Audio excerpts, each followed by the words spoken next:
Power outages can hit suddenly. Whether it's a windstorm, snowstorm, heat wave, or a grid down scenario, losing power is always disruptive. In this video, I'm going to walk you through how I approach power outages using a phased approach in which I've broken down 4 zones based on the duration of the outage. There's a lot to cover in this video, and there's also going to be multiple PDF documents. So let's get right down to it. This video features power outage preparedness. Let's get started. To help make power outage preparedness easier to understand and implement, I've broken it down into 4 zones based on the duration of the outage. You start off in Zone 1, and as the power outage duration continues, you move on to the next zones. Quick note, this video is not sponsored, and none of the products were given to me for review. Everything you see here, from lighting to power stations to generators, was purchased by me. I'm featuring these items because I use them and trust them, not because any company asked me to. Starting off first with Zone 1, the EDC zone. This is the first 2 hours of a power outage. This zone is the easiest to manage. The lights just went out. Maybe it's a blip, maybe it's more, but there's no need to panic. As preppers, I imagine the first thing that a lot of us do is check to see if our phone's actually working. If it's working, it probably wasn't an EMP, and most likely it's one of the more common power outage scenarios. So what I typically do is record the start time of the power outage and start tracking it. I also go to the website of my local power company to see if there are any known outages listed. They'll usually update this fairly quickly for most power outage scenarios. So if this happens at nighttime, you'll probably want to get your EDC flashlight, maybe your EDC headlamp if you have one in your backpack, and you can start using your power banks for your phones and lights. There's probably not a big need to pull out your NOAA emergency radio at this point, since it's mainly just a minor little disruption of your normal powered life. Fortunately, humans lived for thousands of years without electricity, so we should all be able to survive a couple hours. You don't even have to really worry about your refrigerator at this point. We'll talk more about that later, but food will stay safe in the refrigerator and freezer during the first few hours with no problem. During the power outage, you're going to want to make sure that you unplug your valuable electronics to prevent surge damage when the power does return. So things like your expensive TV, your laptop, and other high-ticket items. It's best to unplug those ones just in case a surge happens that could potentially damage them. If you have kids and this is at night, you may want to make a fun adventure out of it, assuming that the power will be restored shortly. In previous videos, we've discussed board games for power outages, so getting that deck of cards or Uno or board game may be fun. The first thing that we do now is bring out the power outage kit and place it in a central area. You could check out my dedicated video on the power outage kit for a full breakdown of what's inside. Basically what I include are lanterns, headlamps, flashlights, an emergency radio, backup batteries, and a few fire starting capabilities. You can check out the link for the full video of that, which does include a PDF of all items. Again, Zone 1 is the easy zone. When it comes to power outage preparedness, knowledge and planning always comes first, so knowing what to do and when to do it is your greatest advantage during a blackout. But having the right supplies on hand can make all the difference between stress and stability. So here's a few additional preps that you may want to consider to help you prepare for Zone 1 of a power outage. The first one being a power failure alarm. You plug this into your wall and it alerts you immediately when grid power goes down. There's a few different options online. Some of them are a little large for my preference, but the one that I use is the Power Out Power Failure Alarm.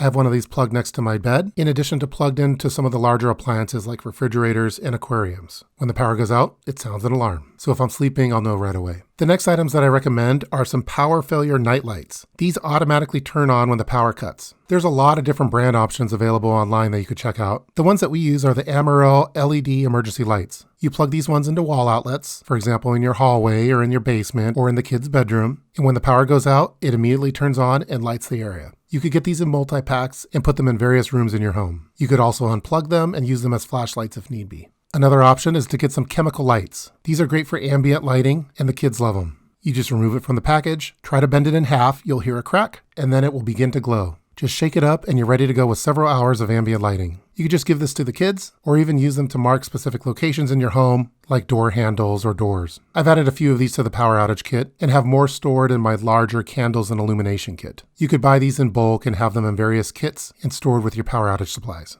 I also recommend picking up a few of these GE LED Plus battery backup LED light bulbs. You can replace any of your normal light bulbs with one of these battery backup light bulbs, and when the power goes out, the light will stay on for multiple hours. We have a few of these put into various light fixtures around the home, like on our bedroom nightstands, the front porch, and other indoor lamps. They're a little longer in size than your standard LED light bulb, but will fit with most light fixtures. And those are the additional preps that you may want to consider to help notify you when a power outage happens and to provide some immediate illumination. Some other things to keep in mind is avoid opening the refrigerator or freezer door to help preserve cold air. If it happens to be extremely cold, dress warmly, or if it's extremely hot, dress coolly. Again, just as a food safety reminder, keep your refrigerator and freezer doors closed. A refrigerator keeps food cold for around 4 hours if unopened, and a full freezer could stay frozen for up to 48 hours. A half-full freezer only lasts 24 hours. We'll talk more about that later. And that's what to do for Zone 1, the EDC zone. Now we move on to Zone 2, the transition zone. This is the first 2 to 8 hours of a power outage. This is a great time to start leveraging portable power stations, like ones made by Jackery or EcoFlow, to run essential low wattage items like phones, lights, and even a CPAP machine. These portable power stations are quiet, clean, and perfect for short-term outages. To help conserve your phone battery, use low power mode and turn off background apps. You could also probably turn off your Wi-Fi since there's not going to be any internet access through your normal internet provider.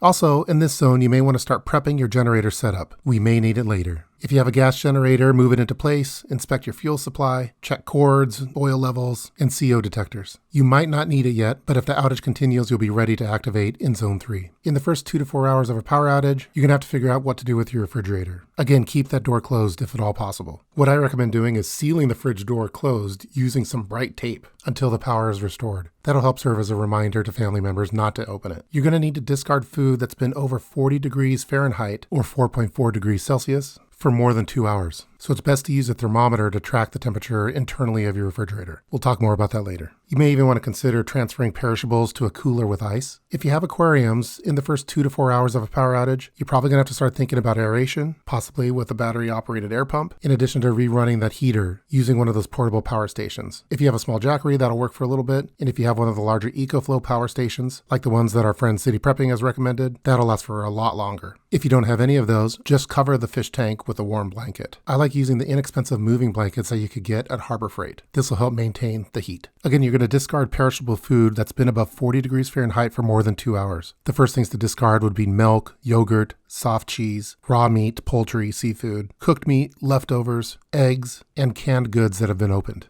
Things like hard cheese, butter, bread, peanut butter, fresh fruits and vegetables will all be good. Here are some additional preps that you may want to consider acquiring that can be leveraged in Zone 2. I recommend getting some temperature sensors for your refrigerator and freezer to help monitor safe food storage temperatures. The one that I use is the YoLink Smart Wireless Temperature Humidity Sensor. I have these sensors in the freezers and in the refrigerator to help track what the current temperature inside of it is. So even if you have your refrigerator sealed up with tape, you'll still be able to track the internal temperature using your smartphone with the YoLink hub. They're fairly inexpensive and work well. So I have a larger fire module that I have candles and matches and some of the glow lights stored in there. I also include some brightly colored tape for sealing the refrigerators. You may also want to consider getting a few rolls of glow-in-the-dark tape. You could put this tape on various things within your home. This only requires a small little charge of sunlight or LED light to get them glowing. We use these for marking things like stairs and doors to help make them more visible at night. You wouldn't want someone falling down because they didn't see the stair steps while the lights were out during a power outage. The next thing I recommend are getting some solar pathway lights, like the ones that you find at Costco. Just have several of these outside for everyday purposes. These would charge outside during the day, and during a power outage, you could bring them in at night for basically free rechargeable lighting. The ones at Costco that we have are the GTX solar LED pathway lights. You could put it in a flower pot or vase indoors and use it for solar powered illumination at night, and during the day,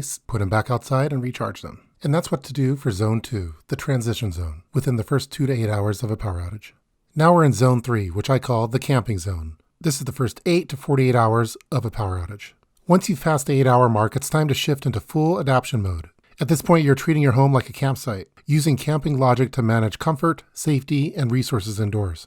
Before becoming a full-on prepper, you should become a camper first, because a lot of the same gear that you get at camping can apply to prepping. Regarding food, use up your perishables first. This is the time you could bring out your camping stove if you want to prepare normal meals. I like the camping stoves made by Coleman, which I've covered in a previous video. Again, only do this outside for safety. You're going to have to monitor your freezer for this first 48 hours. If your freezer is full, it could stay frozen for up to 48 hours, if unopened. However, after 48 hours without power, you're going to have to throw away the items. So use that wireless thermometer to monitor your freezer temperature. If you are going to open up your freezer, it's probably a good idea to take the ice out and melt it to supplement water needs if needed. We haven't talked too much about temperature yet. For me, power Power outages never seem to happen when the weather's great. It always happens when the weather is at its worst. In other regions, that may vary. However, whether it's hot or cold, I think having containment rooms within your home make it easier to control the temperature. It's much easier to control the temperature in a smaller, confined space than in the entire house. So whether you're dealing with cold weather and trying to stay warm, or hot weather and trying to stay cool, a containment room gives you a focused zone to manage. We've covered this in a previous video with the pandemic containment room. This is a similar concept, but instead of using plastic sheeting, I recommend using inexpensive moving blankets. So I personally use zip wall, zip pull barriers along with moving blankets to make makeshift walls within the home. These zip pulls are used by contractors for containing dust when they're working on contracting sites. They extend all the way up to 10 feet. And then with moving blankets, you could pick these up over at Harbor Freight for an inexpensive price. They come in various sizes and colors. So if you have a larger living space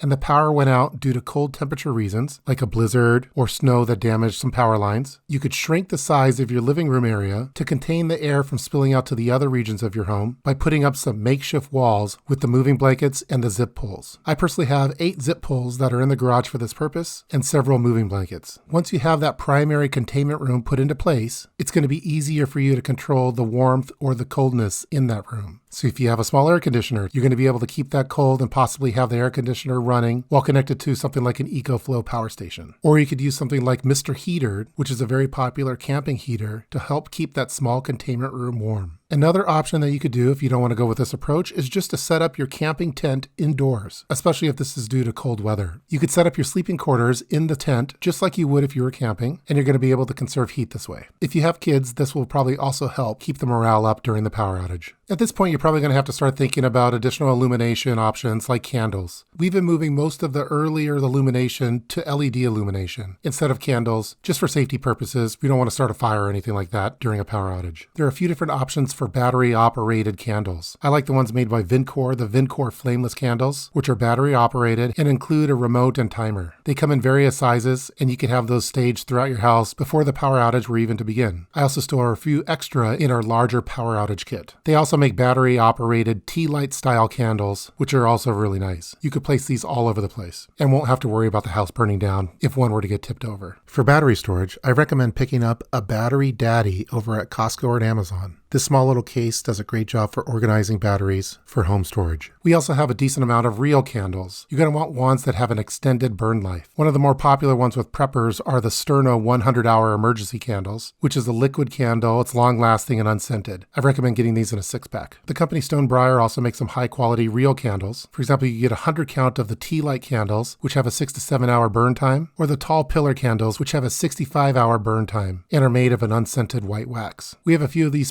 staged at various locations in the home, in addition to some backups in the larger power outage kit. For kids, I recommend picking up some inexpensive battery-powered Christmas light strands. Power outages may be scary for children, so having things for morale boosters is good. You could pick up these Christmas light strands and keep them in your power outage supplies to give to the kids when they're sleeping.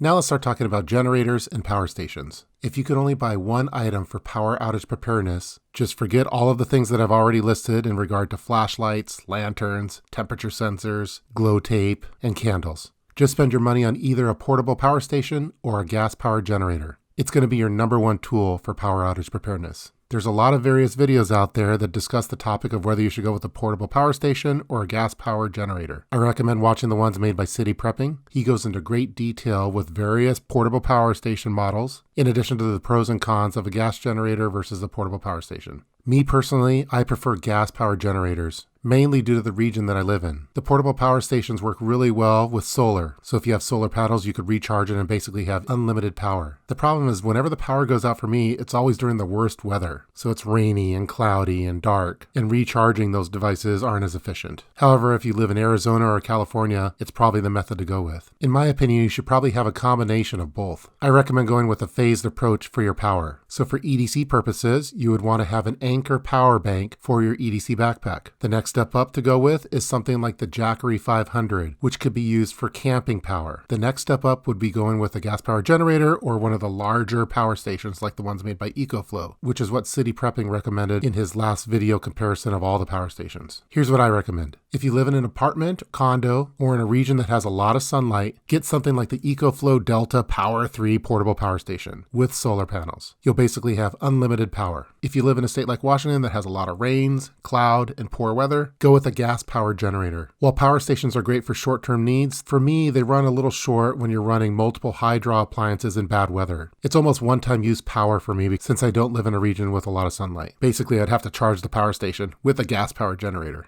I prefer the gas-powered generators that are made by Honda. You'll frequently see these generators used by food trucks, for example, because they're quiet and efficient. Unlike power banks, gas generators can be refueled quickly, provide higher wattage, and aren't dependent on sunlight, which is often limited during outages in places like Washington State. You could go with a small, medium, or large approach for your generators. The small one works just fine, especially if you stage your power during the power outage. You could go with something like the EU2200i, which we have. It's quiet, compact, and ideal for essential items like your refrigerator, lights, charging devices, and even your aquariums. You could go one size up and get something like the EU3000IS, which adds electric start and has enough power for a furnace fan or an RV AC unit. The large size Honda generator is awesome. It's the EU7000IS, which could provide you with full home coverage. It handles well pumps, HVAC, and runs longer on a tank. The prices between these three range from $1,100 to $2,000 up to $5,000 for the large model. That's a lot of money, so you're going to have to make your own decision on it. If you do go with a gas-powered generator, make sure that your fuel storage, power cords, and CO safety are dialed in. You also have to run these outdoors only. Those portable power stations you could run indoors, which is a benefit for sure. Carbon monoxide deaths spike in winter months, especially during power outages, when people run generators too close to the house, near windows, or even inside garages. It's an easy mistake to make, especially in bad weather, but it can be deadly.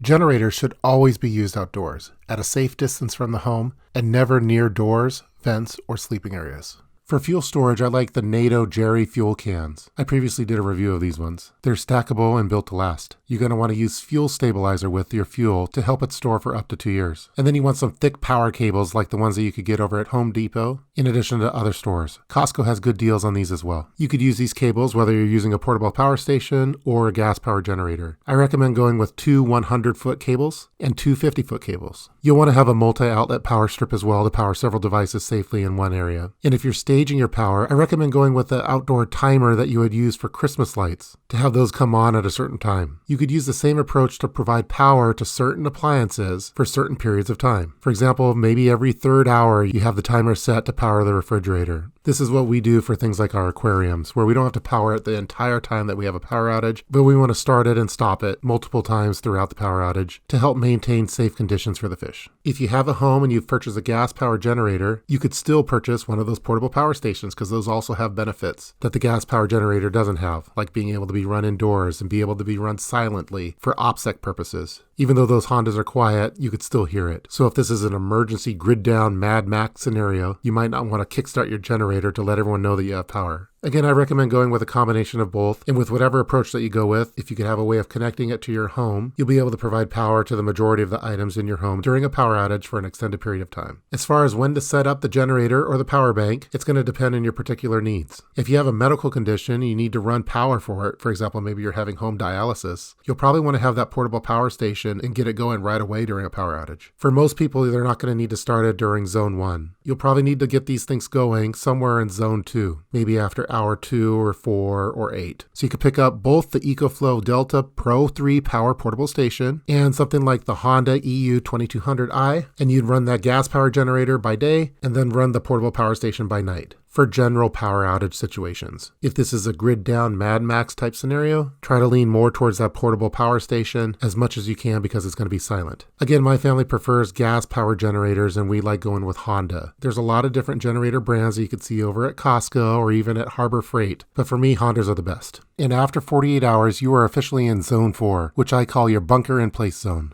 Once you're in zone 4, this is no longer your ordinary camping trip. This is a multi-day grid down scenario that may last for multiple weeks. Who knows when the power is going to come back? To be honest, at this stage, it's also worth considering whether staying home is still the best option. If you're well prepared, you could bunker in place with confidence, especially if you've planned ahead with gear, supplies, and power solutions. But if you're not fully prepared and the outage shows no signs of ending, it may be better to relocate temporarily to a hotel or the home of family and friends who still have power. You're going to want to make that call early while fuel, roads, and availability are manageable. At this point, you're fully off grid and you're going to rely on all the preparedness planning that we've been doing over the past few years. So your pantry preps are going to come into play. The canned meat that you've been working on can be used. You're going to continue relying on those power outage stoves and more. During zone 4, you're going to be doing things for the long haul. So again, maintain the containment room. Either keep it warm or keep it cool. You're going to want to rotate your fuel supply, whether that be solar or gas, and if gas, you're going to have to monitor that generator regularly. Recharge your devices using solar or car adapters. And after 48 hours, if you haven't already powered your refrigerator and freezer using your generator or your power station, you're going to have to discard any thawed frozen food that don't have ice crystals. They're all bad at this point if they don't have power for more than 48 hours.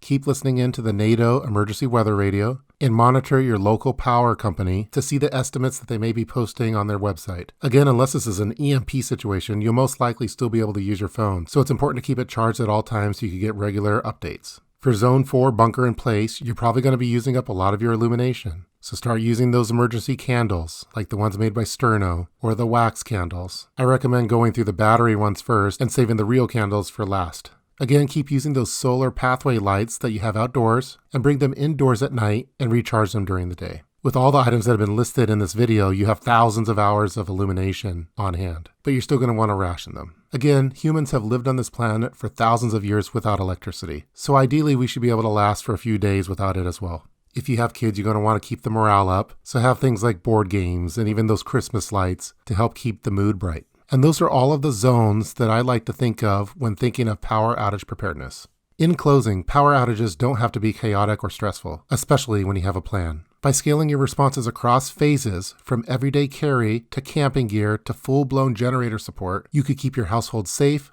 warm, and running. To make this even easier for you, I've put together 2 free downloadable PDFs, one of those being a power outage checklist. This covers all of the actions to take in each zone. I recommend printing this out, laminating it, and storing it in your power outage kit. I also made a PDF document for the Power Outage Supplies Guide, which is a full listing of all the gears and product that have been mentioned in this video. So if you're interested in any of the items that were shown in this video and would like to learn more information about it, just check out that Power Outage Supplies Guide, and it'll provide a full listing of everything that's been included, as well as links to those items if you want to purchase it for yourself. You'll find both of those links in the description box below, in addition to a PDF for the Power Outage Kit, which we covered in the previous video. That's going to do it for this video featuring Power Outage Preparedness. I hope that you enjoyed watching it. Please feel free to leave any kind of comments below in the comments section regarding this video. What's your strategy to use during a power outage? Are there any particular items that you like including as part of your power outage preparedness? Let me know in the comment section. Again, we didn't cover temperature-related preparedness in too much detail in this one, because I think those could have their own dedicated video to go in greater detail. So things like winter preps and heat wave preps. We'll probably have spin-off videos that come in the future. But as mentioned, I like being able to control the temperature using makeshift containment rooms that I could build with moving blanket walls. We also didn't talk too much about water storage. That's a whole topic in itself. I like going with the 5-gallon water jugs and having a lot of those stored. If you don't have any water, you're going to have to rely on boiling or purifying before use. Again, during a power outage, you may want to consider melting your freezer ice if you don't have any water. But again, before doing any of this power outage preparedness, prep some water first. So as always, stay organized and stay ready, and you too will be prepared for when the power goes out. Thanks again for watching, and see you next time. Take care.